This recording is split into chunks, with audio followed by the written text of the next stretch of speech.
Wait. What the hell is that? Photonic Sun?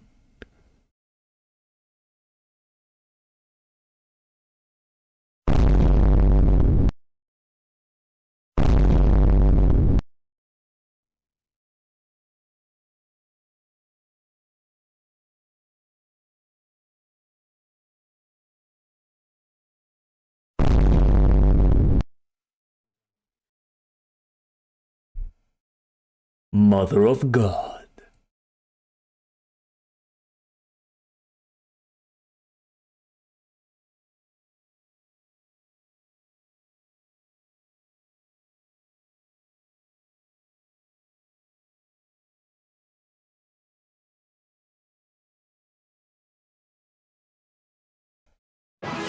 I've come to play Pokemon Photonic Sun as a pretended Nuzlocke challenge. This is also one of the more harder ROM hacks in the Pokeverse to play. The game came out in 2018, and I finished it in the mid of August, after playing with the following Nuzlocke rules. So, at first we will go through the rules more in detail, and then I will explain what even is a pretended Nuzlocke challenge.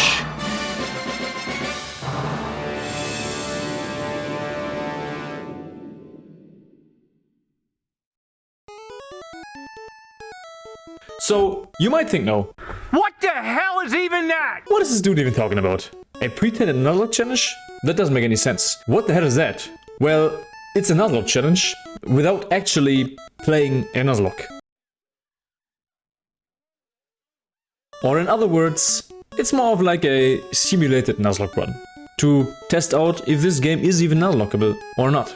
So the gameplay was to simulate a blind Nuzlocke challenge, or rather a what-if scenario, to find out if this game is even Nuzlockeable. So it's basically a checkup made by me for other people to know, hey, this game can be Nuzlocked. And when I tell you that, after I played through this game and wiped a whopping 21 times with 367 Pokemon losses. Yeah. This game is not Nuzlockable at all. Yeah. Okay.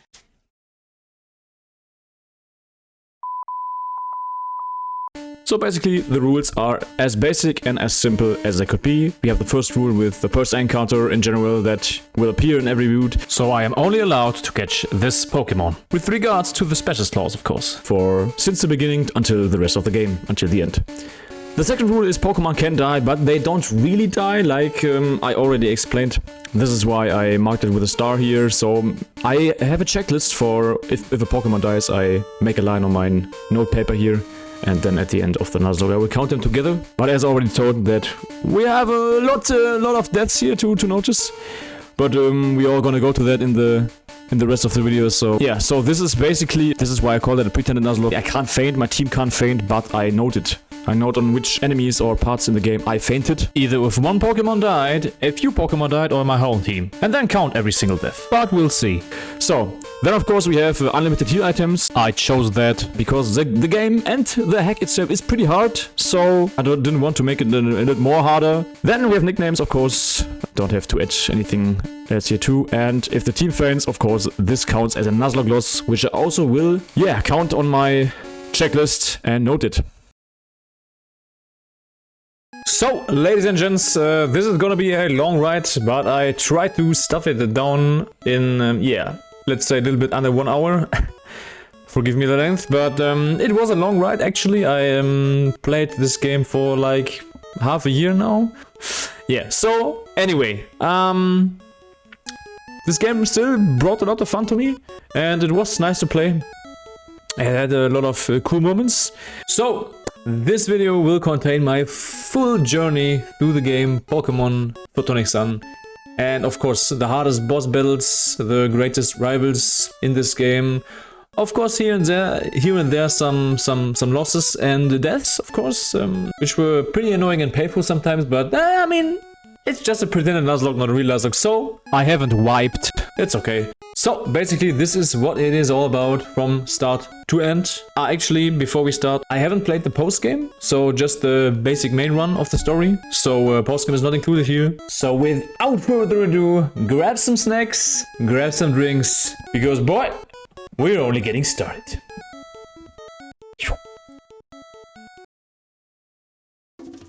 So let's start at the beginning. I wanted to play a Nuzlocke of this game for such a long time, but I never found the time actually to do it, so now, this year, I could finally end up finding the time to actually playing this game. But then I remembered something. Haven't I watched a certain YouTuber a few years before I started this, making already a Nuzlocke run of this game? Yes, actually I was watching a YouTuber already Nuzlocking this game, and I remembered that this game was pretty tough, and he also didn't quite make it through the Nuzlocke. He, kind of wiped in it. So this is the point where I came with this idea to find out if this game is now even Nuzlockable or not, because some YouTubers actually managed to do a Nuzlocke on all of this, I saw on YouTube, but some not. So I wanted to finally find out, you know what, is this game now Nuzlockable or not? And this is why I made this video. So, as always in Pokemon, you have to choose your starter, and I wanted to play Incineroar, because I haven't actually played him ever until at this point in Photonic Sun. So I chose Incineroar as my starter, made it through the early game, and from there on, the Nuzlocke has started. Or in this case, the pretended Nuzlocke.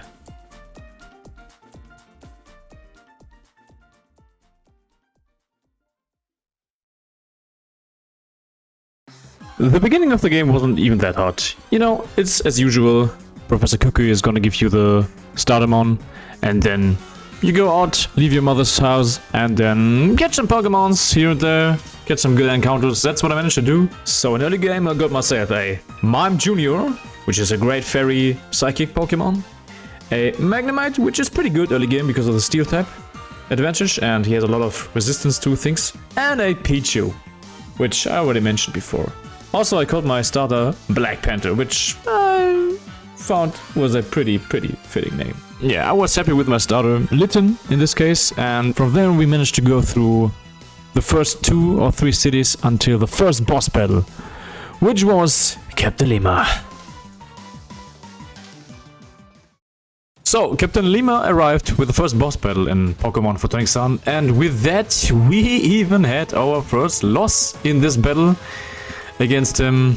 Yeah, because, oh man, he had a really overpowered Porygon with a pretty good moveset. At this stage in the game it was pretty crazy to have, because let's face it, my team only containing basic evolution Pokemon, and also being a bit underleveled. You can't do really much against a Porygon, which is a technically fully evolved Pokemon, at least in Generation 1. And that thing had attacks like Psybeam and other stuff. And basically rushed through my team, so I knew at this point I already need to grind to match up the strength of Ilma's team. So with that being the plan, there I got my first loss and also a few deaths, of course. So with that we received our first Nuzlocke wipeout. And some lines on my notepaper, of course. And of course, after that I had to come up with a new strategy, because with these Pokemon that were just basic evolutions, I couldn't do anything against Porygon and the rest of his team, which I didn't even saw the first battle, so some changes needed to happen. Because I was not gonna let this happen a second time. Or was I? Well, spoiler alert, I also lost in the second battle too, against the same guy with this Porygon, because he had also a Bannery, which was pretty flippin' strong, man. And the reason for this is actually, or let's say the reason that most of the enemies in this game are much stronger than in a normal game like in Pokemon Ultra Sun or Sun, is that this is a hack, and in hacks you usually have like, type changes or attack boosts, special attack boosts, you know, different type stat changes in the different Pokemons. But first and foremost, the enemy boss Pokemon are all maxed out Eevees and Ivies. With Bannery I'm not sure exactly, but he did a lot of damage, also with Quick Attack, which was a stab attack at this point. Also, yeah, with this being a priority move, I couldn't do really much against this. This rabbit from hell. So, I also lost the second battle against Ilma. But the thing was, I was training like a madman, especially my Litten with those stab moves. And I trained my Pokemon to like 4 or 5 levels higher than Ilma's Pokemon. So I tried again, and the third time was running a little bit better than before. I was able to fire teeth the hell out of his Mangoose with my good old Black Panther. And OKO'd his first Mon into Oblivion. Then he came in with Farbeetle, who tried to fake out me, doing a little chip damage and of course flinching me, but we could strike him out with a big old double kick, which I actually just learned after I killed his Yangoos prior to this. Then came Porygon, which was also two-shot with the double kick we just learned, and then...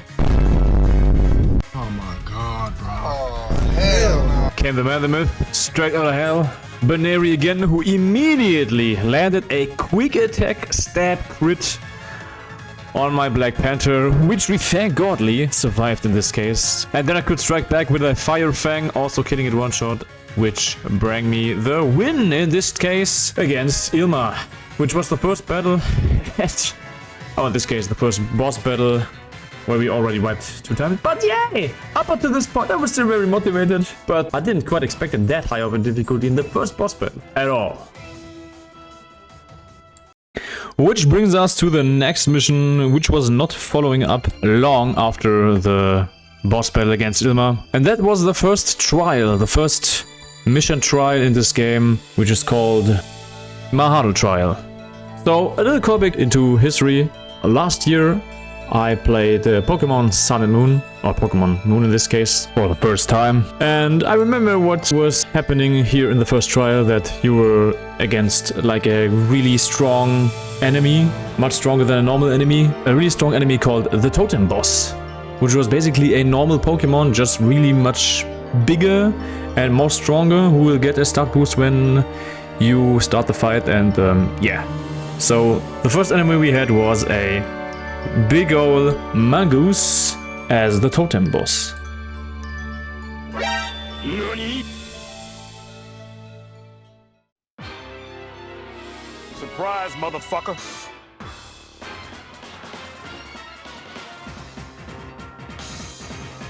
And those boss fights, man, they were something else. I gotta admit that. So basically what I tried in this boss fight here was at first coming in with my Black Panther, hitting him with Intimidate, and then trying to go with Work Up and trying to, yeah, boost my attack a little bit and my special attack to make a little bit damage on this Totem boss here, because, yeah, mostly they have like a 1 stat really high through this aura they get. And in this case it was the defense. And oh boy, what really flipping annoyed me in these boss fights were, or in this Totem boss fights in this case, were that the Totem bosses can just spawn allies like as much as they want. Like they can just spawn any Pokemon that will help the Totem boss and will, yeah, also attack of course your mon, and you are basically sitting there 1v2 and yeah, have to deal with 2 Pokemon, not only 2 Pokemon, but 1 Pokemon that's on your level and another one that's much stronger than you. So it's a little bit unfair, and of course for a Nuzlocke it's not really suited. So yeah, this is basically a guaranteed loss. So as you could already see in this fight, I managed to hit a crit on this Gumshoos, bringing him nearly down to kill, but then he also had a berry which healed him up. But of course with me using unlimited amount of potions to heal me up, which in a genuine Nuzlocke I wouldn't do, especially blind, I tried to hold against those 2, but yeah, as it's also visible here, it's pretty difficult when you have 2 enemies and you're only 1, so that when the boss hits me, also his ally also hit me, and then I am already under 50% of my HP, being that low. It was pretty difficult to manage.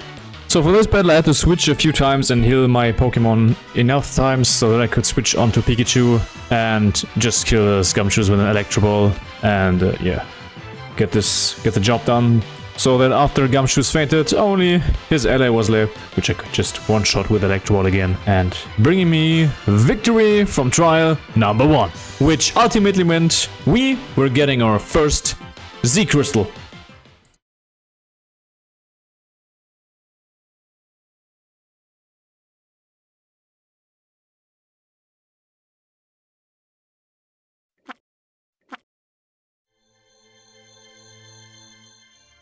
So the first trial boss was done. We had our first Z crystal in our bags, and I was fairly confident that the next battles were also going really good for us. After Ilma congratulated us and wanted to head back to the Pokemon Center, someone appeared.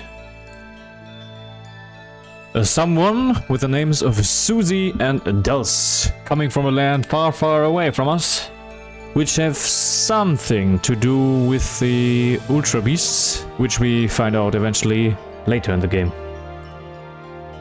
Then we had a quick fight with Dulce, who challenged us, but yeah, we will see them much more in this playthrough, in this journey, and they will challenge us a lot more times here, but yeah, basically those fights were not that of a challenge. They just have a lot of sturdy Pokemon. In the end, they can be a little bit spicier, because they get some legendary Pokemon in their team later on. So yeah, after we managed to defeat Dulce, we moved on.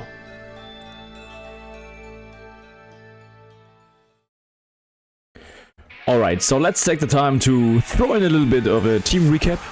So, for now, I've got Mime Jr. that was still on my team, because as you know, this Nuzlocke is going that even if my Pokemon die, I can still use them, I just make a note. Then we had Ekans also into the team, which was a good asset and a good support with its ability Intimidate. Then of course, we had the evolution of Litten, we had Torracat, now evolved at level 17, I guess it was. Then our Pichu finally evolved into Pikachu, which is a huge difference in case of its stats and its abilities, because Pichu is a baby Pokemon and yeah, doesn't have a lot of defense. So with Pikachu also not having a lot of defense, but at least it makes some damage. Then coming completely new to my team was Alola Dicta, which I catched in the Mahalo Trail before, which is yeah, also a great asset into the team with its dual type Steel and Ground, which complements the team in a very good way. And last but not least, we also had a Drifloon into the team, which I catched earlier in the route.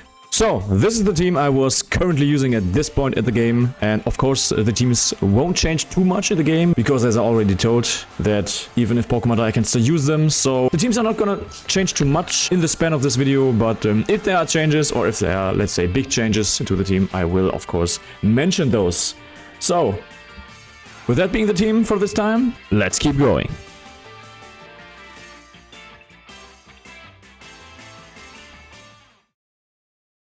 Meanwhile. And with that being the team, let's keep... Surprise, motherfucker. What? What you mean? I already paid you. Yeah, I mean, we had a deal, okay? Oh, fuck!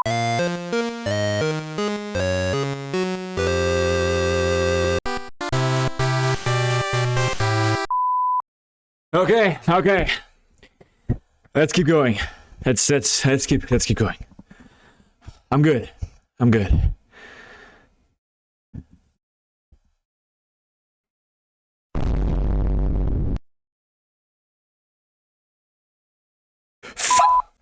Okay, moving on.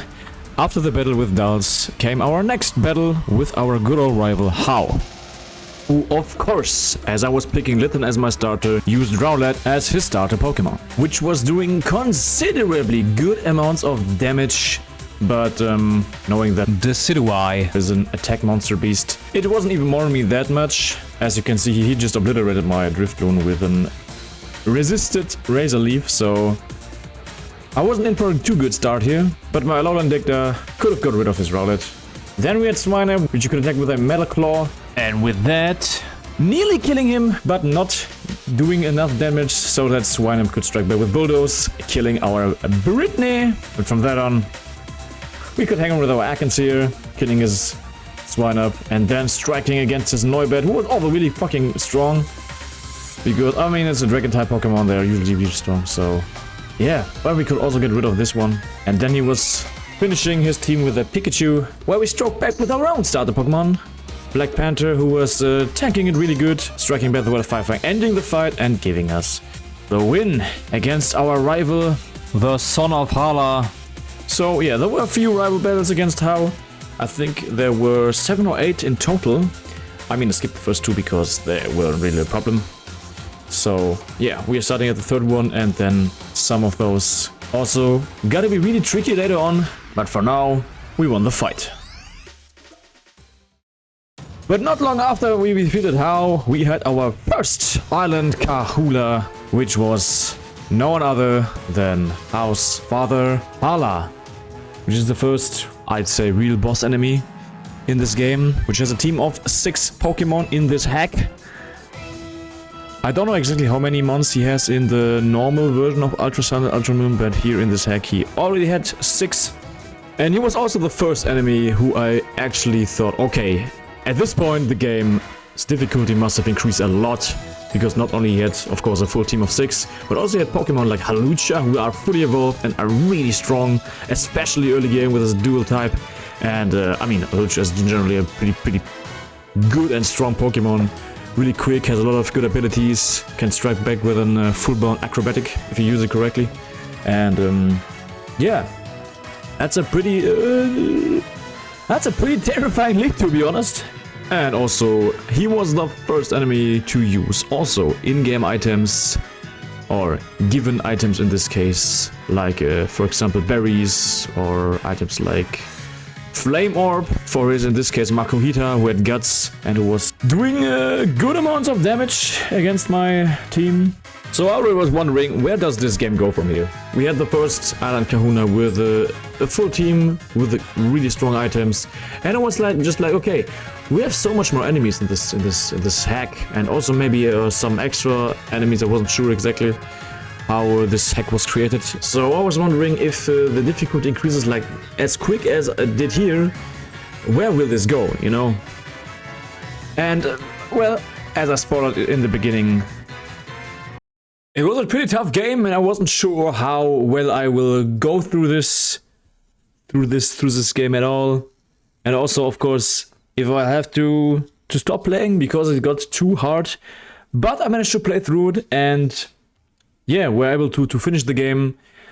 But of course, with wiping a lot of times and losing many Pokemon. So I started to Google, and I found out that in this game you could actually use Mega Evolutions, which I didn't know before because I, well, haven't read the full description of this game.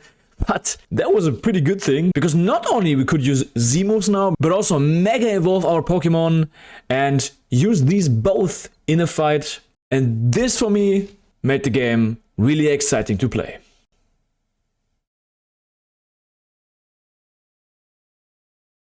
Moving on.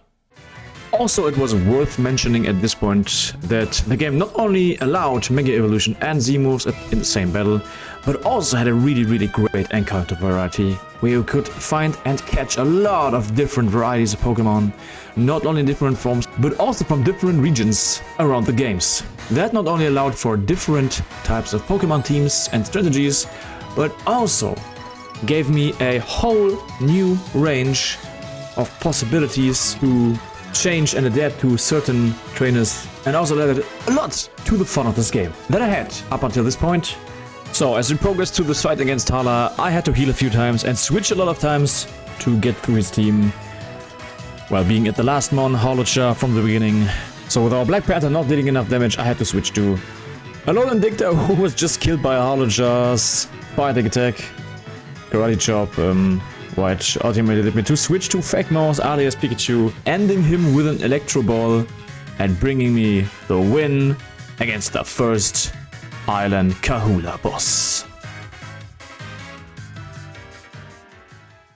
After defeating Hala and finishing the Grand Trial Challenge against him and taking his Z-Crystal of the fighting type, we moved on onto the next route. Well, I think it was Hihia City, but please don't mind me if I'm making mistakes, because, I mean, I wasn't gonna remember every city I was or the exact order in which I were visiting those cities and regions and caves and so on and so on. So I arrived at the next route, where I got surprised by none other than Samson Oak, the cousin of Professor Oak, in his Hawaiian t-shirt and his long hair, which I didn't remember was also in the Pokemon Sun and Moon. Is he even in the first games? Well, anyway. So, after Professor Oak, or Samson, as he calls himself. Very fancy name. After I met him, he told me that I have to find certain stamps that are all over the place in Alola to find. Those yellowish golden stamps called Totem stickers that are widespread through the whole Alola region in the overworld layout to find. But anyway, it's just important that he will give me, if I give him enough stamps, then he will give me a Totem Pokemon in the exact order. Like, for example, the first Totem Pokemon was a Gumshoos, and the second one would then be a Araquanid, and so on and so on. A nice little side quest where Alola had a lot of from, which were actually pretty fun. So you would get one of those Totem bosses for every 20 stickers you find. Also to mention was something that I actually really enjoyed, and that was the Mantine Surfing option. You had in this game, this was like a fun task to do in between. If you were tired of fighting, you could just Mantine Surf your way through this ocean and farm some points, and if you have enough points, then you get basically your name gets written on the board in the top 10 or top 3 it was, I guess. And with those points you get, with those BP points, then you can buy certain TMs or HMs and also some items that were really useful. So this was a nice little add-on in this game, which I really enjoyed. It was a lot of fun to do these different moves with Mantine and also surfing through the waves and hustling some backflips and other positions. I did that a few times to calm down between fights. If the game got too hard, especially later on, when the difficulty increased and got pretty high.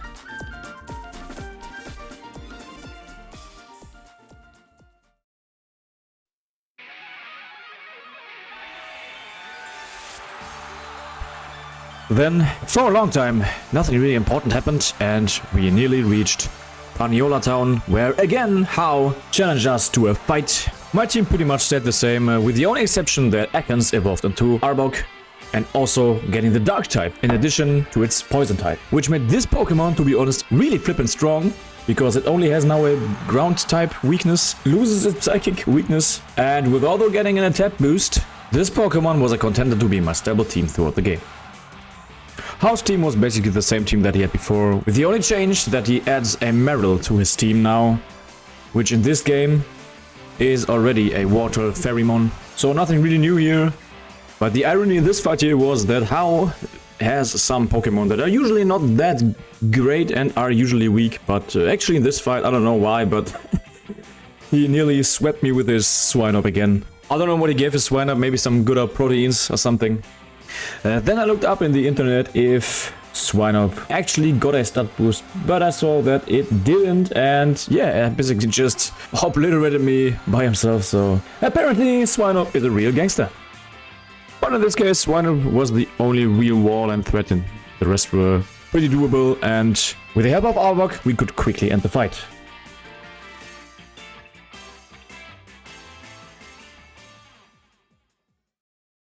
Then, not long after, came our first meetup with Gladion, the member of... the not so real member of Team Skull. I mean, is he actually a member? He is like he's like the lone wolf character of this game, and who basically does his own thing and has his own mind. I like this character a lot. He's the son of Lusamin, which we will meet much later in the game, and also Lily's brother, who is more like the contrary of what Gladion's character is supposed to be, so... the kinda not so antagonist. But yeah, so this was the first encounter with him, and also the first battle. The first time we had to face Gladion, and boy do I like this team. His team basically consisted of 4 team members, which are being Lucario, Golbat, Zora, and Type Null. Type Null, or in this case the evolution Silvally, being some type of semi-legendary Pokemon, who I'm not really sure, is it a legendary or is it not? Because, let's be honest, it kinda gives off the vibe. Yeah, so this is basically the signature Pokemon, together with Zora, or later than Zoroark, of Gladion, who he will use, or he is gonna use throughout the game until the end, when he then uses a fully evolved Silvally. And also in general, I found the whole story behind Team Skull, and also the Aether Foundation, and what was happening behind the scenes. Also in Pokemon Cinnamon, really interesting. And I was hoping for another spectacle story-wise. And what things at the end have changed from the story, what got adapted, what optimized. And of course, how difficult would it be later on in the game for me in terms of the Nuzlocke challenge. Because here's the thing, many people didn't like the 7th generation, and I never played it before, so I repeated those years after it came out. Yeah, with this game Photonic Sun that I played now in combination with this hack mode. So for me, also playing Sun and Moon, I like the games. I really like the games, what the games accomplished and what they tried to do with this island challenges.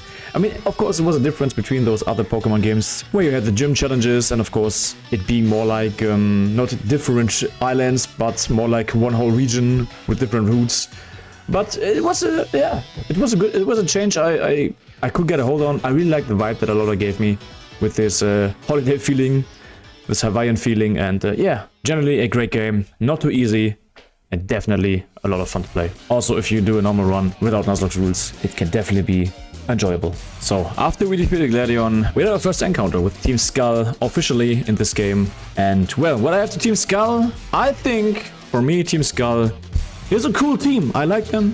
I like the style they have, this gangster style with those bandanas. I like that way more as what they did in Gen 8 and Gen 9. Of course, they're not like this huge, big criminal organization like Team Rocket or Team Plasma. At least that's a personality which I thought in Gen 6 Team Flare kind of lacked. Meanwhile...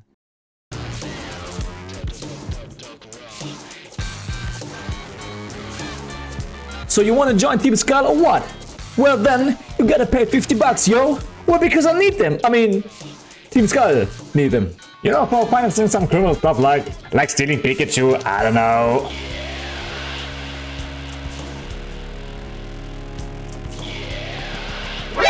NANI?!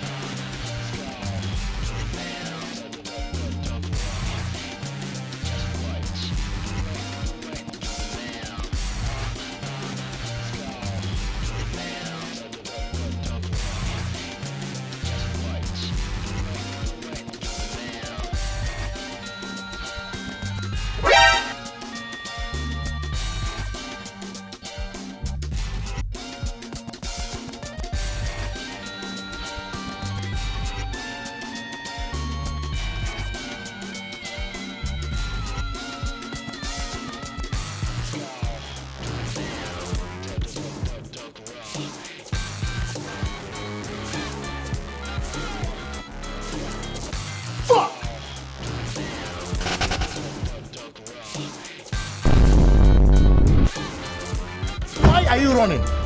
Why are you running? After defeating Gladion and also winning the battle against How again, we moved to our second Totem boss fight, which included the Araquanid Totem boss. And, well, let me phrase it like this. This fight especially made me realize that a Nuzlocke in this game would only be possible if you would know what is coming for you. Because this Araquanid, well, destroyed me. Especially in the rain, this thing was just a nightmare to fight. It basically one-shotted every Pokemon in my team, and I didn't really have a Pokemon that was good against this thing. Other than maybe my fake mouse, who I, by the way, evolved into Alolan-Raichu, where I thought, okay, I'm gonna turn this fight around, but it turned out that this Goldeen that Araquanid just spawned had Lightning Rod and was soaking in all my electric type attacks, so I couldn't do shit against Araquanid. Other than maybe Aura with Intimidate, but this Araquanid was attacking me special and not physical like it normally does, so this was not an option too. So I wiped against it and shortly after started a second try. So in this second run, my strategy was it to first kill his Goldeen acquaintance, because then I could go in with Fake Mouse and electrocute this Araquanid. At least in theory, but I learned very quickly that it wasn't that easy to kill his Goldeen, because, well, if you attack his Goldeen and he survives, then they both strike me with 2 attacks on 1 Pokemon, which just, well, kills me off, because the Araquanid alone nearly kills me. Then Goldeen doesn't have to do too much damage to kill me off, so I went in with my Dark Trio, bulldozing this Goldeen back to hell, or in this case, back to the ground of the ocean, Martyr style, sacrificing my Dark Trio, that my Alolan-Raichu could shine and finally kill this damned Araquanid boss.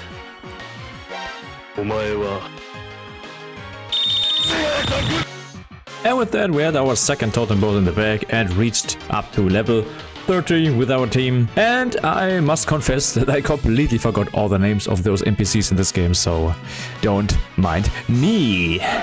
Then we had another battle against adults, which wasn't too much of a struggle. You only had one Pokemon. One Pokemon which is the pre-evolution of a Ultra Beastmon, which should have indicated me at this point that it might be a little bit of a threat later on in the game. But in this fight, our team was again a number too big for him, killing his only Pokemon. And I was really happy, because at this point we actually had a great, strong and decent team.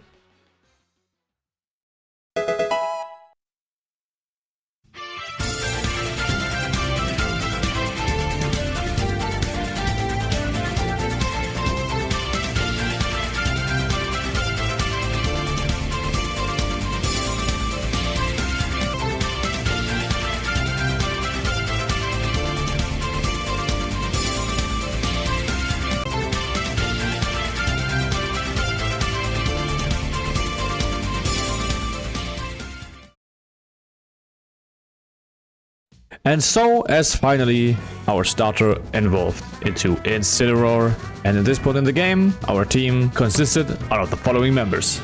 We got Noibat, because I was eager to get a Noivern. Then I changed out my Brittany Duck Trio with Mudsdale as our new team member, with his power ability Stamina, who raises his defense every time he gets hit, which makes him a really powerful tank Pokemon in the defense. Then we have of course Arbok, which is now a Poison Dark Pokemon. Then also new to the team Araquanid, Alolan-Raichu, and of course our now fully evolved starter Incineroar, which all in all was a really decent team we got there. And with that, we went to the next trial challenge, where Kiave was waiting for us.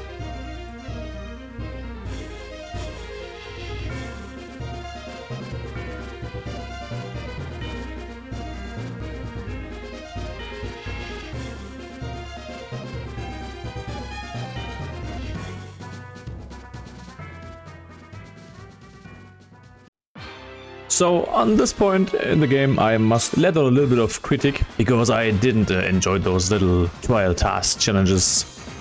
Because the discrepancy also of these little trial fun challenges, and after, when you did those, that you have to face those difficult totem bosses, didn't make any sense to me. I think they should have either cut them out, I made them a little bit more difficult so that it adapts to the boss fight that comes after. Or, well, in reverse, if you look at it like this, make the totem boss fight a little bit easier. But I see what they tried to do. They tried to also put in more of a fun challenge here, so I kinda get it. But yeah, anyway. So this third totem boss also started out not so great for me. I lost basically Pokemon after Pokemon because of Alolan-Marowak's powerful attack state, but could eventually strike back with our defense wall Mudsdale, alias Brownie, who bulldozed the living heck out of those two, and thus gave me the win against this totem boss at first try.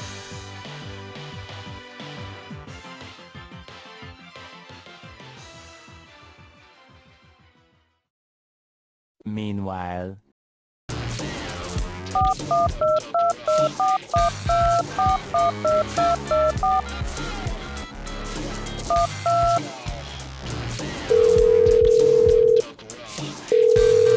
Yo, what's up, Guzma? How you doing, boy? Yeah, you know the mission with Pikachu? You know, what we did last week where one of our colleagues may have died because he gave the Pikachu something that wasn't good for them, apparently. But either way, we finished the mission, yo. What do you mean? What do you mean we don't get the money? We took the Pikachus, we gave them Giovanni. I mean, come on, at the end we're worth our prize, right? Alright, you know what? If you don't want to give them my money, I should quit. Right on this place, bitch. Fuck Team Skull. Fuck this. Fucking shit. Damn it. Fuck.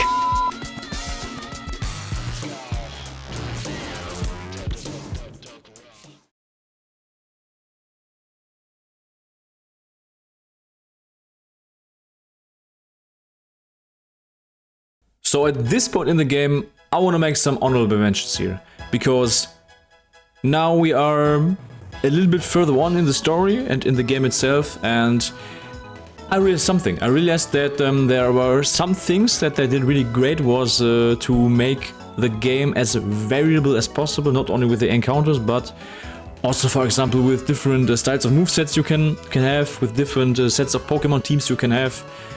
For example, very specifically Onix, who can learn Dragon Dance, which is, if you think about it, for an Onix, pretty good, because Onix is normally not that strong, only quick. But now with Dragon Dance, it's gotta be quicker and stronger, you know? It kinda diminishes the lag that Onix had, which was his attack all along with the move Dragon Dance, who makes it even quicker and now strong enough to make some damage, you know, for example. Or Sylveon, who has also some physical strength now, but can also learn the move Giga Impact, for example, which is, you know, a normal type move and is pretty strong.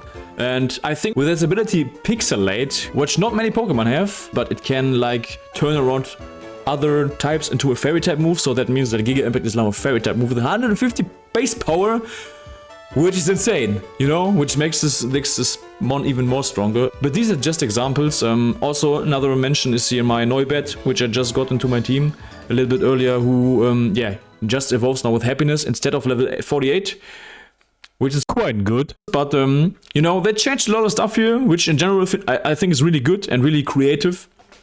And, yeah. Just Squirtle. and just makes the game overall more enjoyable. Oh fuck, okay guys, I gotta go. Next video.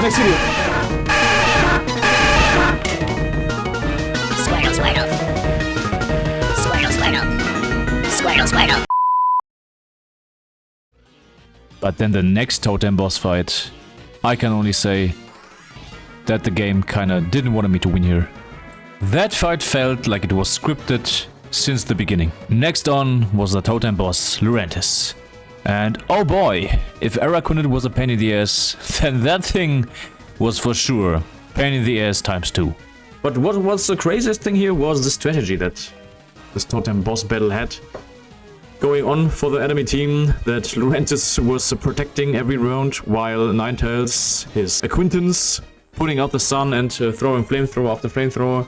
Yeah, while I can't really get rid of the Lurantis. So I tried with Pokemon after Pokemon, different strategies and different movesets to significantly, yeah, get an attack chance and a killing chance of this Lurantis, but every time I tried to, it either protected. It was like the game thought, you know what? The first battle, we won't give you either way what happens. Because when I killed the Ninetales, I was like, okay, now it's only Lurantis. But then out of nowhere, the fucker just spawned a Kecleon with Protein and Stone Edge. Well, guess what my last Pokemon was? Right, Araquanid, which is a stone weakness. And at that point, all hopes on winning were lost. So in the second run, I thought to myself, how can we overcome this hurdle? Because with him protecting every second turn, reaching Lurantis' HP turned out to be quite difficult. But I had an idea. I knew that the first move Lurantis was doing was a protect move, so I used Work Up to boost the stats of my Incineroar, which presented itself to be the perfect strategy in this battle, because after I worked up, I could just strike back and obliterate his Lurantis with a Z-powered move, Fire-type Blaze Kick, well, which is 4 times effective in this case. So all that was left was finishing off the Ninetales acquaintance, which I did with Incineroar's Dark Lariat power, stab move, and killed the last Pokemon in this fight, defeating this Totem boss by strategy. Getting me a new Z Crystal and kind of completing the first third of the game now with a few Totem battles on our head and collected a few Z Crystals here and there. But there was still a lot of things coming. So then, story-wise, we had a lot of routes to go through and a lot of talking, schmocking with different NPCs and different characters in this game. With my team, nothing much has changed. The only thing that has changed, that my Noibat evolved into Noivern, with its happiness being in a high enough stat to trigger the evolution. And now, finally, we had a fully evolved Pokemon team, ready to battle. Also to mention is that there were a few encounters with Team Skull again, nothing important. We went pretty smoothly through them, and of course I won't gonna mention every battle that we face or every trainer boss battle, because some boss battles were just maybe too easy, pretty repeatedly, or weren't necessary to mention here. So Of course, rematches also. I won't take every rematch into account because, yeah, I guess the video is long enough, so let's see. In Pokemon Photonic Sun, you also had an optimized market system that where, in case you would progress through the game, the cashier would have more options. Like you can buy from, for example, more potions, stronger potions, more balls, or specific battle items, or general items like, for example, Adrenaline Orb or Ability Capsule, and many, many more, depending on how far you've come and progressed through the game. At this point in the game, we also learned to meet some new characters that were relatively important for the story, and these were some members of the Aether Foundation who will play a bigger role in the finishing arc of the game, with the next bigger enemy being the Team Scar member Plumeria, which, to be honest, wasn't too much of a threat. I mean, she had a decent team, but so she couldn't do much, and we went through like butter, finishing her off pretty quickly.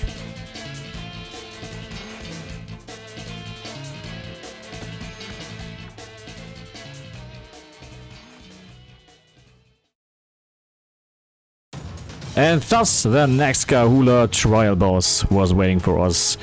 Olivia with her rock-type team.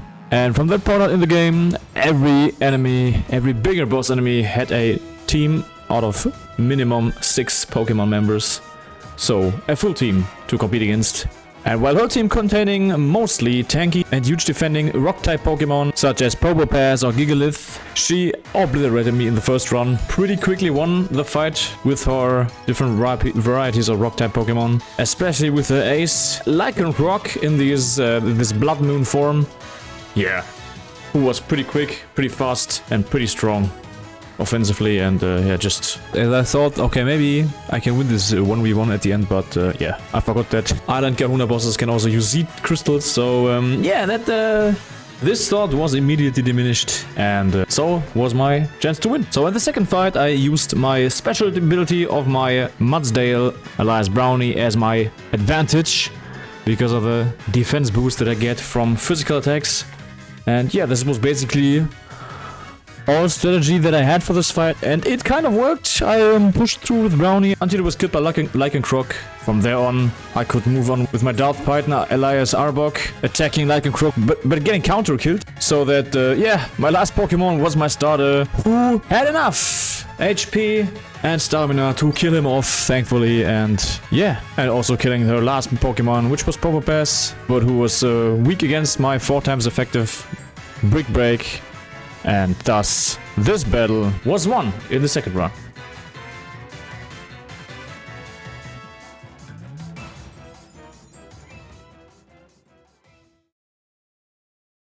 Processing further into the game, we also met some new staff members of the Aether Foundation and had our first arc inside the Aether Foundation's area, or in this case, building, and also our first Ultra Beast boss battle against Nihilego, which kind of bursted through my team before I could figure out that you could just flee from this battle.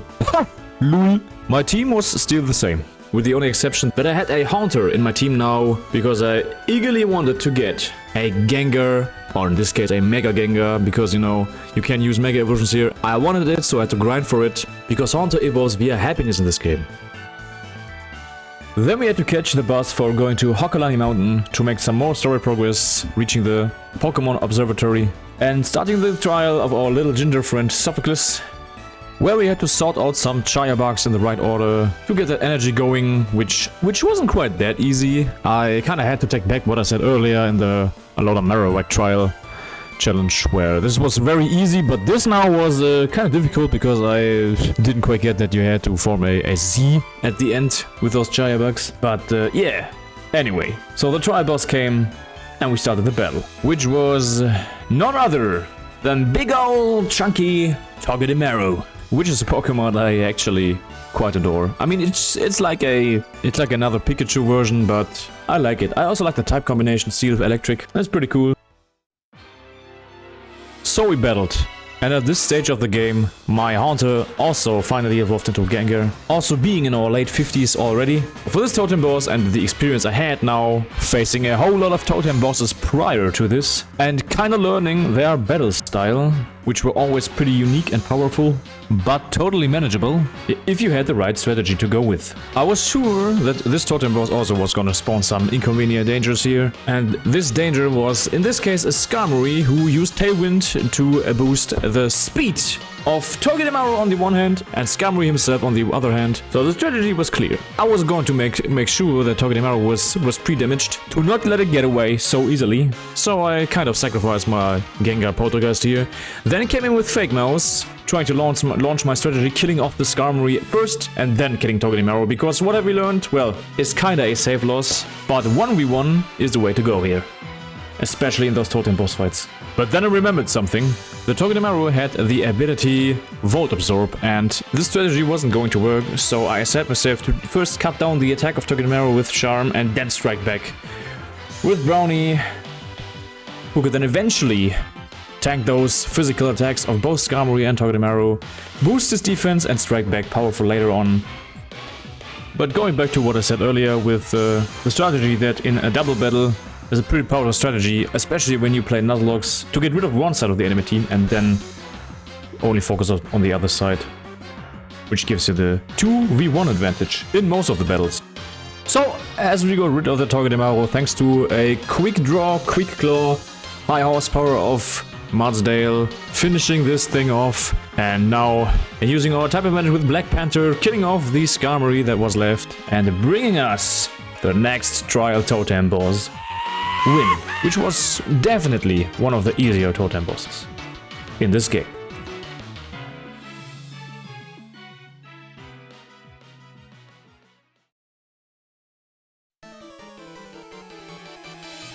But then, some occasions later, we finally reached Team Skull's boss, Guzma himself, who wanted to battle Kukui, but Kukui said, "Hey, you see this 10-year-old kid here? Hey, how is it with you gonna battle him and not me?" Of course, Kukui. Yeah, Pokemon logic, right? Always send the kids before the adults, because that's how we do things here, apparently. Alright, so I knew that Guzma was a threat, because of playing Pokemon Sun and Moon prior. I know his team was a pretty powerful one, with his ace being Golizapod, which is just a real menace, with his signature attack, First Impression, which I saw it coming while leading with my Alolan-Marowak. So I switched out to Arbok, intimidating him, and then switching back to Brownie, using the same strategy that I used also against the Totem boss Togedemaru, hiring up my defense and then striking back with our powerful attack state, rock climbing his ugly face in. And I was good managing some hits of the other support, tanking them with our high defense, also surviving a crit Sucker Punch, and then counter-attacking with Rock Climb, finishing off the Goddess support, while being ready for whatever he threw in of the rest of his team. And while I was thinking the greatest threat was now killed off of his team, I was not quite ready for what came in after, because the dude had some real motherfuckers on his side. Pokemon you won't see too much in a Pokemon Nuzlocke on enemy teams such as Masquerain, which is normally not that of a strong Pokemon, but here, of course, in this hack Photonic Sun, it also got some stat boosts, and I think even a type change. I think it's now a Water Bug type Pokemon and not a Bug Flying Mon, but yeah. Also, of course, having moves like Quiver Dance. But he also had a Vikavolt on his team, and the thing here with Vikavolt is normally a very slow Pokemon, but in this game not. In this game Vikavolt is pretty quick and has one of the highest speed stats ever in the whole game, which made him the biggest threat of Guzma's team. While this thing was a nightmare to face off, and he killing up to 2 or 3 Pokemon by himself, there was only one option to kill this thing off, and this was, once again, using Black Panther's Sucker Punch, which of course always has prior. And oh damn man, this move was just a game changer for the whole game, to be completely honest. I think I used this until the end of the game with my starter and always could like kill off some nightmare enemies. When all strategies weren't functioning, this was the move to go here. And of course spared me some Nuzlocke deaths and wipes at the end. Then Guzma threw in his Pinsir. When I was thinking, okay, Pinsir is not that of a threat, well, at least I thought, this thing just close combat punched, scissoring sliced himself through my entire team, while using a life orb as its battle item, which improves his attack drastically, healing off my remaining 2 Pokemons, leaving only 1 Pokemon left in my team, which was my water bug type, Araquanid. And thank God luck was on our side, because Pinsir just missed Stone Edge, and then Liquidation could do its thing, obliterating Pinsir back to the National Park of Johto, where it came from. And well, then I just realized that he had another Pokemon left. Surprise, motherfucker. Scizor has a really good defense, so... But at least I could use some heal items now. And back up healed again my Brownie to tank his defense moves. And yeah, the rest was basically history. And I could manage to kill off his Scizor, bringing me the win. And that was our first encounter against Guzma, the Skull Boss, who we were about to face a total of 3 times.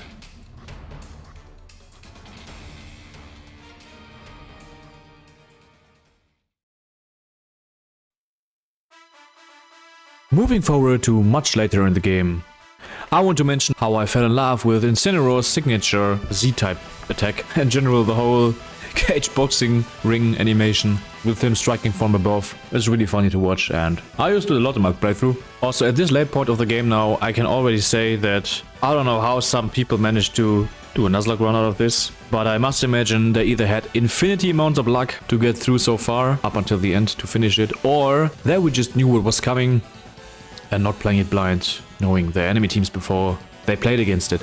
So the next Totem boss on our list, and the next big enemy, was the Mimikyu Totem boss, which was also not quite easy to battle. I lost 2 times in total against him, because this thing was just so tanky. Of course, with his ability Disguise, tanking a hit without tanking damage.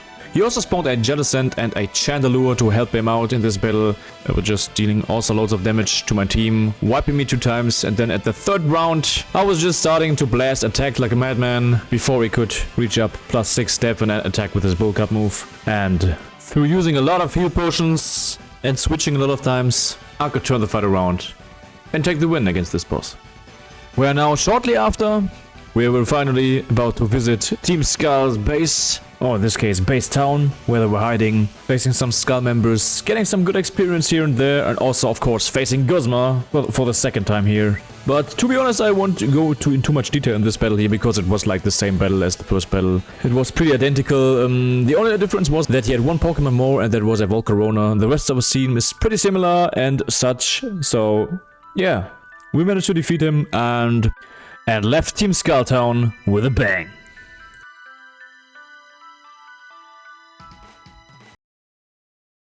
Meanwhile...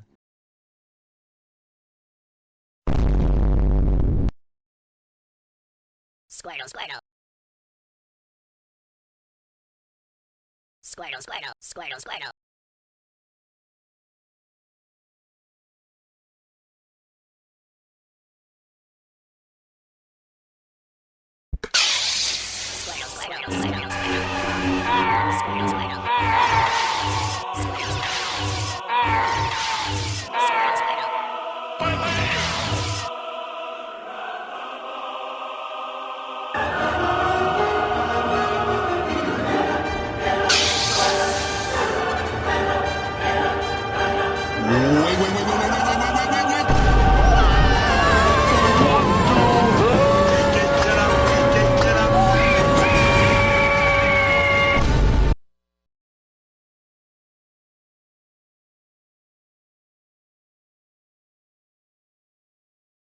You know what? It was a fair fight. Your homie's attacking me with those hydro pumps. Boy, damn pulling crits like crazy. I mean, like crazy, you know? That was a battle. But, you know what? I think you deserve something. You know what? I think those $50 are now yours, my friend. You deserve them. Take it.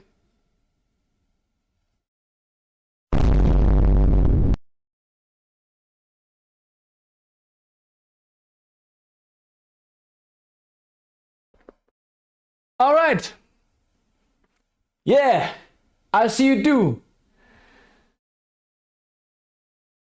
Yeah, I see you too. I see you too. Okay.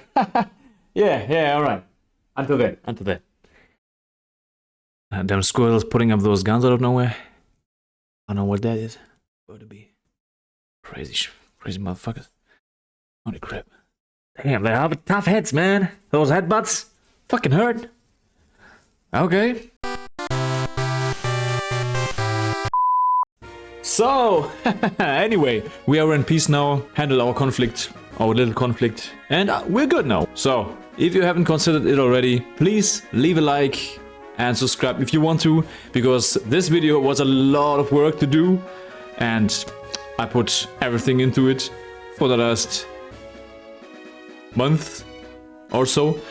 So, yeah, this is my little, it was my little project, so, yeah, it would be nice to, of course, have it appreciated in some kind of form. So, back to the Pokemon story. We're now gonna face the next arc, which is the arc of the Aether Foundation again, against Samantha. And, of course, the Ultra Beasts. Spoiler alert. We're about to whoop their ass. Actually, before we are paying Samantha a visit at her lower ranking pupils, we still have one more island boss to face, and this one wears the name Nanu, who is the dark type island boss, and one of the last remaining ones to face. So, the first battle against him was basically lost, because I had a pseudo-legendary Hydreigon on the late 70s, and a Honchkrow with Moxie, who outspent my whole team getting those attack boosts in, and then just swept through me. So I've managed to kill 3 of his Pokemon, healing a little bit in between, but did stand a chance against this Honchkrow at the end of this battle, who was on, I don't know, +4 or 5, where it was clear that I had to restart the spell. And then, yeah, killing my last Pokemon with a Sucker Punch, ending the battle, forcing me to do a second battle, and of course getting me another wipe, and some more Pokemon this. I think at this point we even were on the 200th mark of Pokemon that have died, and also nearly 15 wipes, so yeah, it was pretty late in the game though. I have to add to that. I think the key for me to win here in this battle was surely to get immediate dominance over the team of Nanu, and in that case defeating his Crocodile before Crocodile were defeating my Pokemon, so I had an idea. I used my Poltergeist Levitate to predict his ground move while switching from my Arbok or Raichu back to my Gengar, activating Levitate and then striking back with a Giga Drain. Super effective to kill the Crocodile, getting the dominance that was priorly missing, and now having 6 versus 5 and a good momentum. So the next bigger threat, as we already knew from the fight before and prior, was the Honchkrow with Moxie. So the only strategy that were working here was using Brownie, upping his defense and then striking back with a Rock Slide, which after a long time of taking hits and healing against, worked out. Now you would think, but healing so much in a battle, isn't that a little bit unfair? Well, first of all, this isn't a genuine Nuzlocke challenge, and second, the game was already so flippin' difficult that, honestly, like, I had to grind and heal through literally every different trainer that come across me, and heal like every Pokemon, like 3 times to even win a normal trainer battle. And third, no it wasn't, because first of all, the enemies were using heal items too, so it was kinda balanced. And, well, the enemy teams mostly were Pokemon who are max AV trained, and of course, they had a roster of 6 Pokemon with competitive items, good EVs and DVs, so you kinda get the drill. But I kind of figured how I were able to form some stronger teams. But that's something for later. So, back to the battle. And of course, in a real Nuzlocke, I wouldn't have the chance to heal so much, and the fight would be over long ago. But, I mean, this is a pretended Nuzlocke, and I already told I want to find out how far I can come in this game, and how many deaths I will face, and how many wipes. But of course, I try to win every fight without healing, or let's say, with healing not too often, but most of the time. Especially at the end of the game, where everything got so much more difficult, and I wasn't basically able to, yeah, win any fight without healing too much, or without healing at all, so I had to do it like that to even win. I think I made my point clear. So, last but not least, we managed to punish his Drapion and also get rid of his Hydreigon, while his Persian, being not that much of a threat, and his least strong Pokemon But then he switched to Sableye while I was trying to intimidate his version. And, well, then used Mega Evolution. And I was like, oh shit!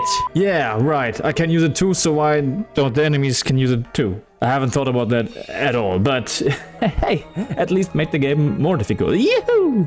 So, as he was setting up coal mines, I was sacking my Arbok to go with my Incineroar. And before he could attack me or do crucial damage, I was able to kill him off, because I had my Z-type move Lift. While his Persian, being in comparison to the rest of his team, no threat at all, we could finish him off with a few hits and taking the win against the Dark-type Island Kahuna boss. Parting ways, following our next target location, the Aether Foundation. So, as the crew arrived, existing of Gladion, How, and the protagonist, ready to swing some kicks and punches against the Aether Foundation goons and of course Samantha. We were now finally at the late stage arc of the game, already seeing the finish line, reaching up to level 80 now, and whatever was coming, we were prepared. Or at least that's what we were telling ourselves. Next enemy was Aether admin Faber, where the battle was kinda going like this. Another one. Another one. Another one. Another one. Another one. But then he spawned a mega slowbro, and I was like, oh no! But he played so bad that it wasn't a threat either, so it was like... Another one. And this was like the first turn in a long time where I didn't have to heal or grind too much in this fight, which was at this point in the game kinda refreshing, to be honest. Next up we had two double battles, one was with How and the other one was with Gladion, but to be honest those were the more easier fights because of course we weren't battling by ourselves. And we had support, and actually the support was very solid. And yeah, I managed to go through those two double battles. Well, not unharmed, but in the first run, so they did a good job with the AI here. Nearly as we were hitting our target location, Faber was challenging us again in a double battle, together with How. And in this fight I think you can clearly see how the AI and I were carrying each other with our Pokemon and moves. So with a real good symbiosis like that, we could go through them, blasting away their Staraptors and Tyranitas, and what else they had. Also, the more we progressed through the game, the enemy teams got more strategic along the way. For example, in this battle, we had different weather condition strategies, like in this case with Sandstorm, using Claydol and Tyranitar both. So I was always like, okay, the game can't really be more difficult, can it? And then I was like, oh yeah, okay, it can. But at least the fights were interesting to play. While I still wasn't able to use a Megastone, because at this point I didn't know how to get them. But we'll get to that eventually later. And for now my team stayed the same for a long time, and I really liked it. And with that, we were entering the final arc against Team Skull, reaching the Aether Foundation main building, and everything that came after with the legendary beasts. And it was finally about time to finish Team Skull and Grumly once and for all. Well, this time his team was even stronger. Not only being in the early 80s, but also having, of course, a full team of 6 Pokemon like the last time, a added Volcarona, and now also a Mega Pokemon. While I was managing pretty good to get nearly all of his team done with a little bit of heal here and there, a little bit of switch here and there, his Mega Pinsir was a nightmare. I don't know how often I had to switch to block his attacks, but he was one-shotting my team members one by one. And at the last call, when I healed my Brownie, I remembered that Mega Pinsir is a bug flying type, which has a 4 times effective weakness against rock type attacks. And so I came in with Brownie, he went for Swords Dance, I went for Rock Slide, which was enough to finish him off and beating Guzma for the last time.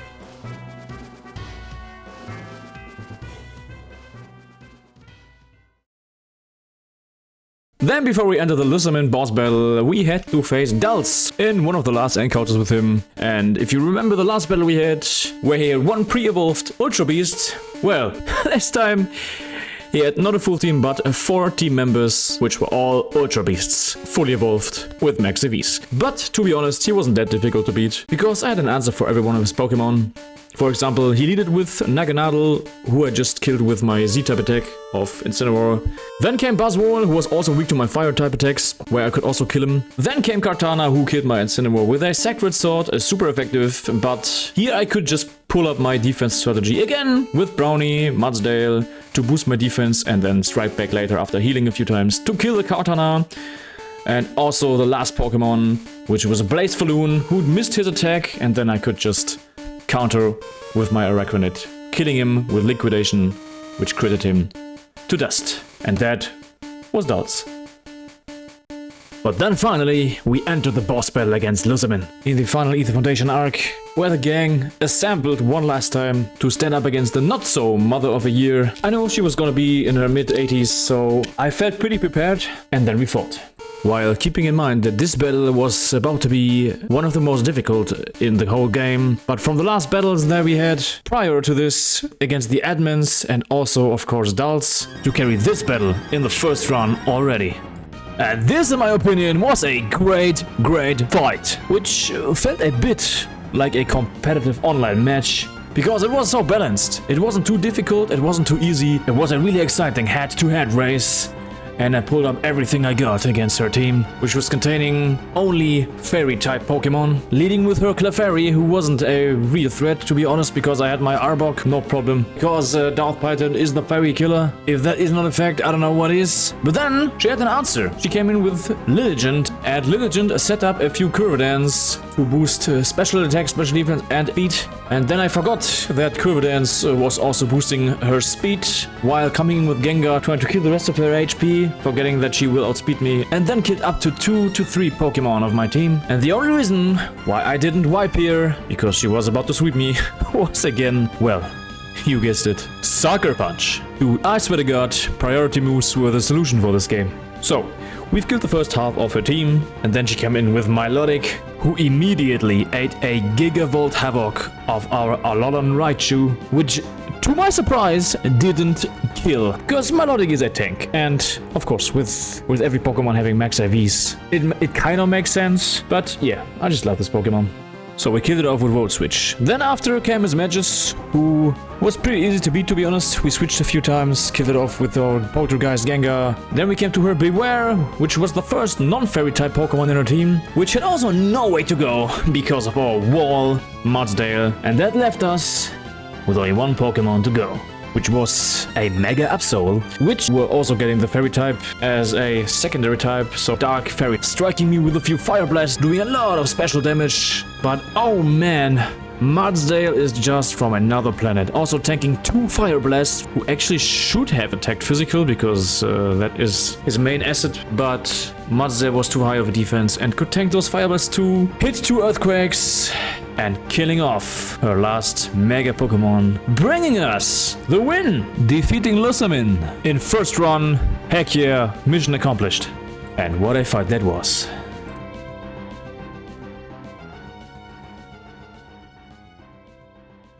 Wait.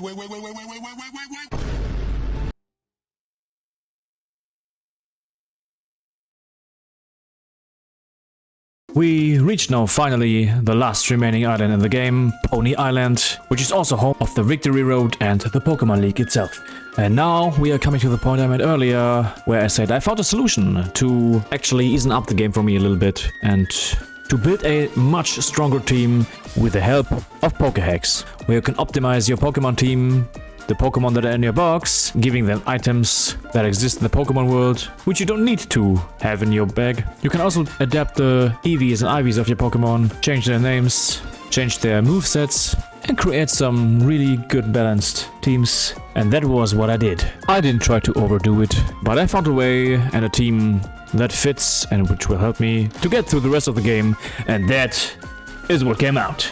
Starting with Mr. Mime, who I retook in my team, and who was now valuable for setting up screens. Then new to the team is Mega Aerodactyl, or Aerodactyl holding a Megastone in this case, being one hell of a fast Pokemon.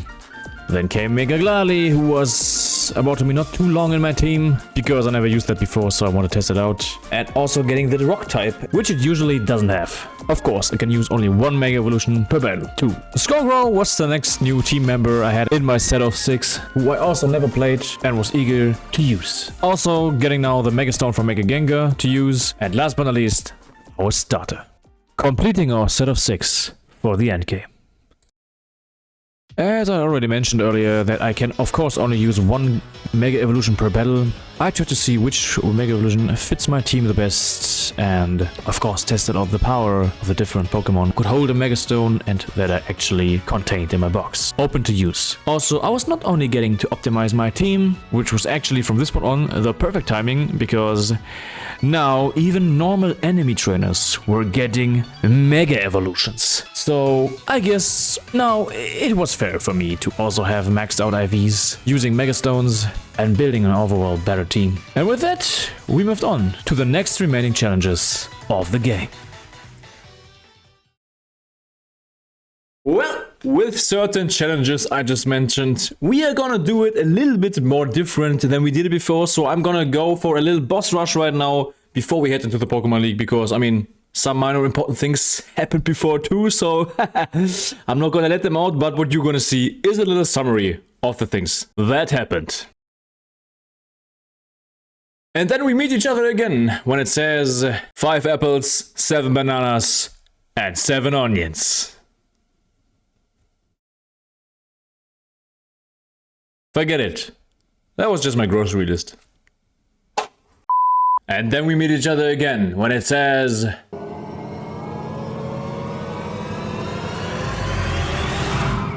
Pokemon League finale.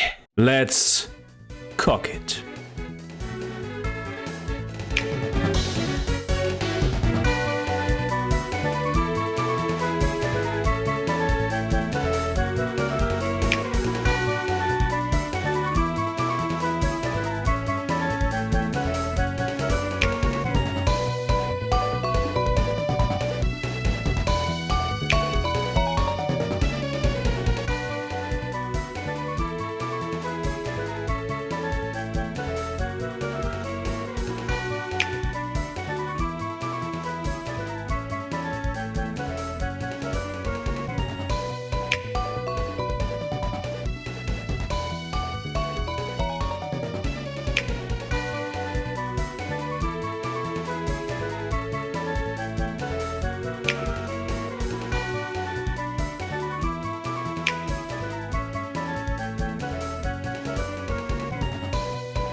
As Incineroar was signalizing me that he was ready to throw some hands, and as we were entering the Pokemon League, taking on the Pokemon League Challenge, where it was secured that every enemy will be up to level 100, this was our final team. With every team member now being on max level and on max EV, I will go with Incineroar, Mr. Mime, Araquanid, Mudsdale, Mega Gengar, and now new to the team, our first Ultra Beast member, Naganadel. This is the best team I could muster together. So it was game on.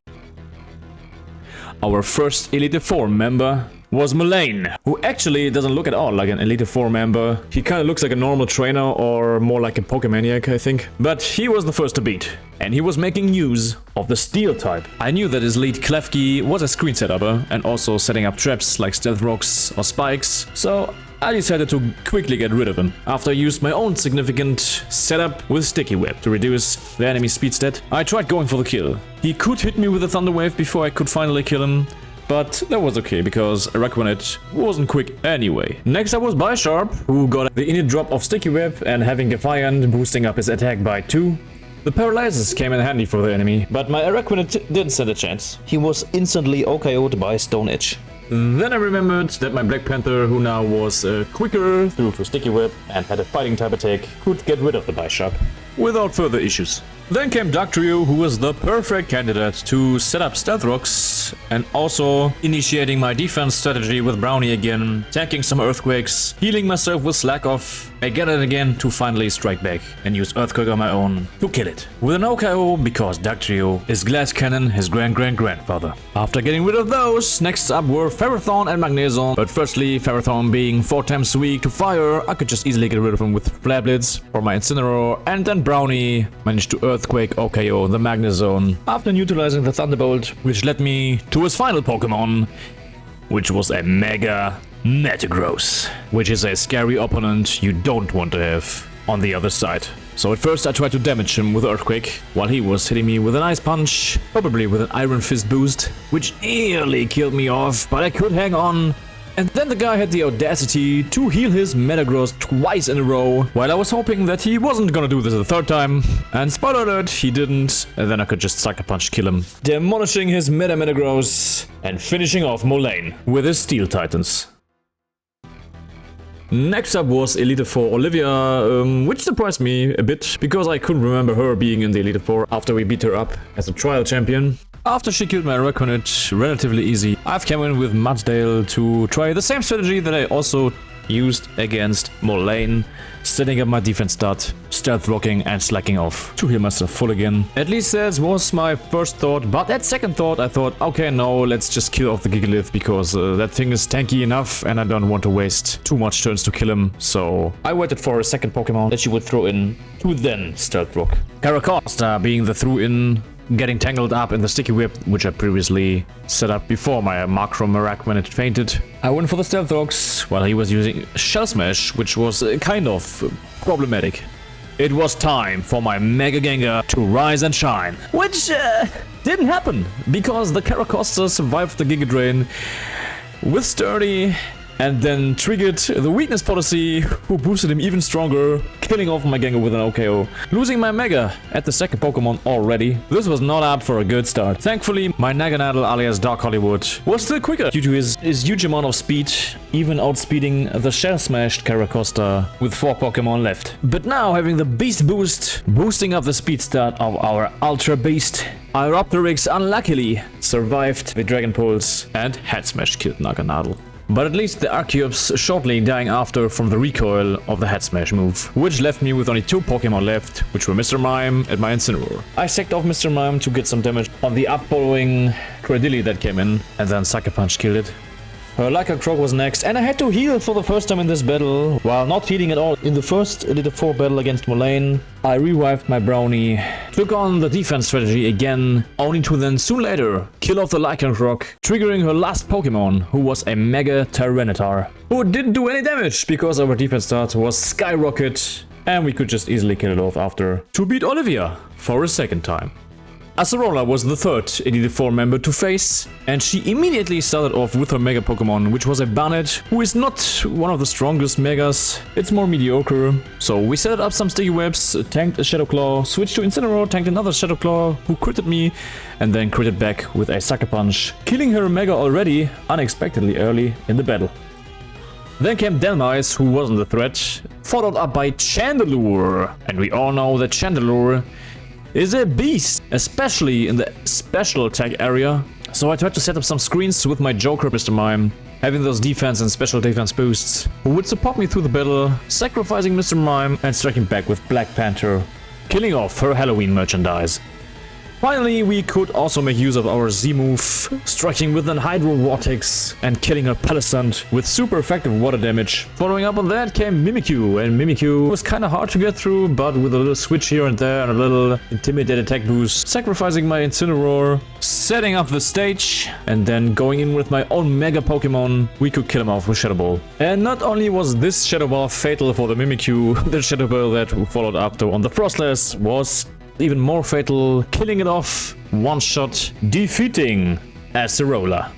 Then came the winged Golfall lady, who was the final and fourth of the Elite Four, which had a team of 6 magnificent birds. And at the same time was the easiest one of them all. She led with her Scammery, and we exchanged hazards in the first turn. It was just a pretty stally battle against this thing, but at the end, Scammery was the first one to bite some dirt. The following 2 Pokemon were some pretty easy targets, with Hawlucha and Scoregrow. Mega Gengar pretty much neutralizing Hawlucha's fighting move and countering with Shadow Ball, killing him one-shot crit, and also killing Scoregrow with a one-shot crit. These 2 were pretty bye-bye a go-go. Then nearly dying off from a Brave Bird from Tucanon, we managed to even kill that one off with 2 Sludge Bomb stabs. And, oh god, Gengar was such a menace. It was just warning her completely. Also, Okaon, her 4th and 5th Pokemon, which was a Oricorio, and that even without a crit. Gengar was just too much for her. Then came my last Pokemon, who was her Mega Pidgeot, and I was surprised that she actually killed one of my Pokemon, because up until this point I had no deaths to count for. This was like the easiest battle in the late game. But even against my Naganadel, she couldn't do anything. Blasting some meteors on her poor pigeon, we killed off her last Pokemon. And we're able to get the win against the last remaining E4 member.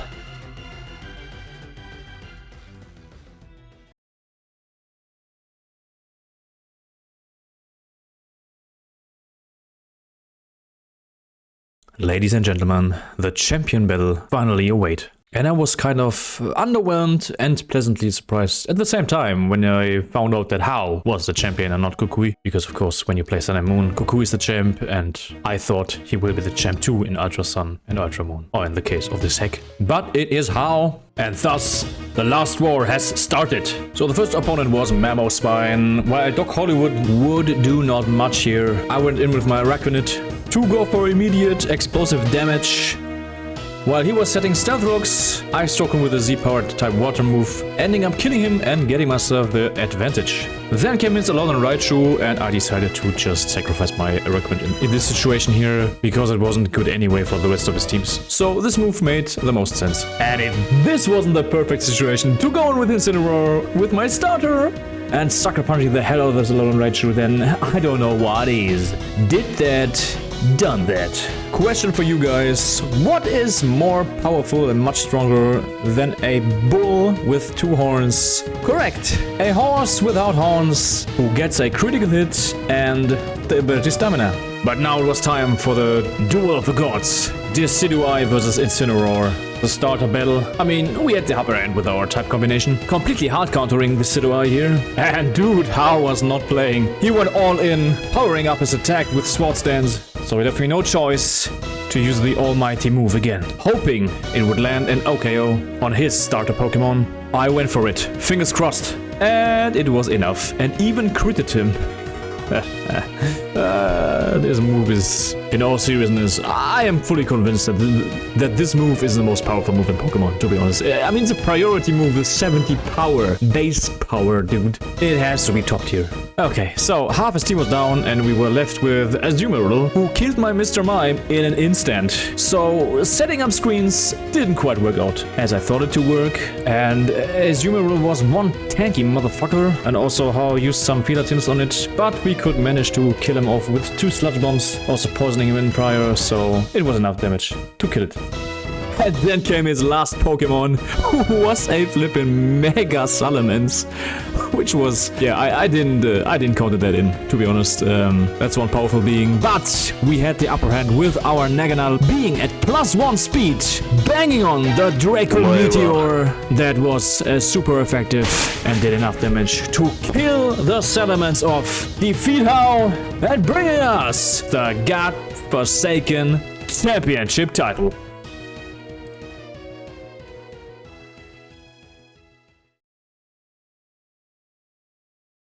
And so we made it to the end. And my final resume to this game is that if you want to play a Nuzlocke, blind is nearly impossible. So you would have to know what is coming for you. Otherwise you don't stand a chance. Because if you play blind like me, even with only pre-10 and Nuzlocke rules 10, you get 367 deaths and 21 wipes, which is a whole flippin' lot. But at the end, I had a lot of fun with this game. It was very difficult to play through it, while the Pokemon League being actually easier than I thought.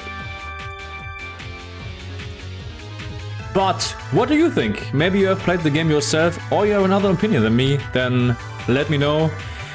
Thank you so much for watching this video. This was the official Pokemon the Nuzlocke movie. If you want, then you can subscribe and like the video. I see you next time. Keep your head up and goodbye.